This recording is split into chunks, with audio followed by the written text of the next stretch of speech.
Commercial air travel in the United States has long been the safest in the world. So safe you never think about it. When was the last time a big jet crashed in this country? What, October 2001? Decades ago. But like so much else, that began to change immediately after Joe Biden became president. Biden imposed the principles of equity on the airlines. And that meant dramatically lowering hiring standards for pilots and for air traffic controllers. And disgracefully, the airlines went along with it. Result? There have been several near disasters in aviation recently, with hundreds of lives at stake in each case.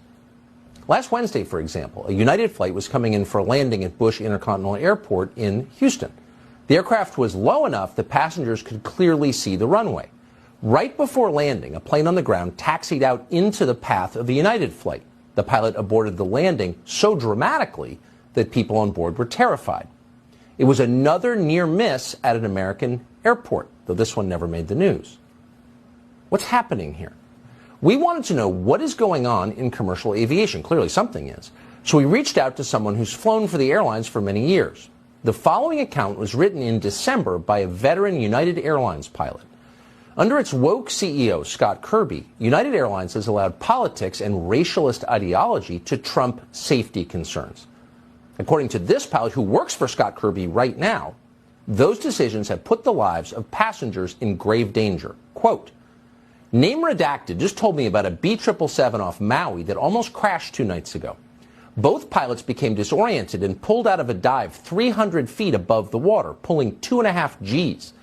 I'm just home from Denver Training Center. There's some real horror stories out there about United, but management is hell-bent on just ignoring what is going on.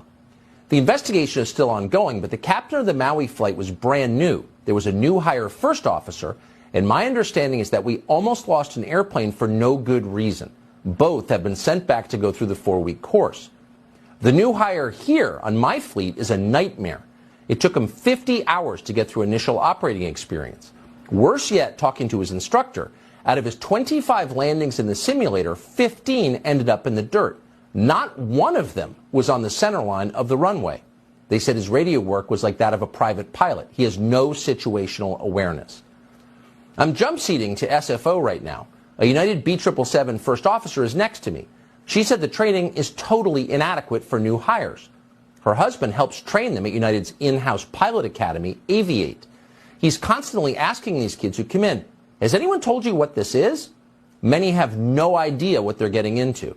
They're hiring people straight out of high school now. Zero aviation knowledge or desire. It's just about the money and adhering to ESG. End quote. And it's not just United. It's everywhere. Southwest Airlines' in-house pilot training program, called Destination 225, has dramatically lowered its standards. Many of its graduates wind up working for a charter company called Swift Air, which is under contract from the Biden administration to fly illegal aliens around the country without the American population knowing about it. But other graduates wind up flying for Southwest Airlines. Last year, a newly hired first officer on a Southwest flight, formerly a flight attendant, hit the runway so hard on landing that a crew member was gravely injured. So this is what it looks like in real terms when you decide that identity is more important than aptitude in something critical like aviation. At some point, many people are going to die because of this. You should know that.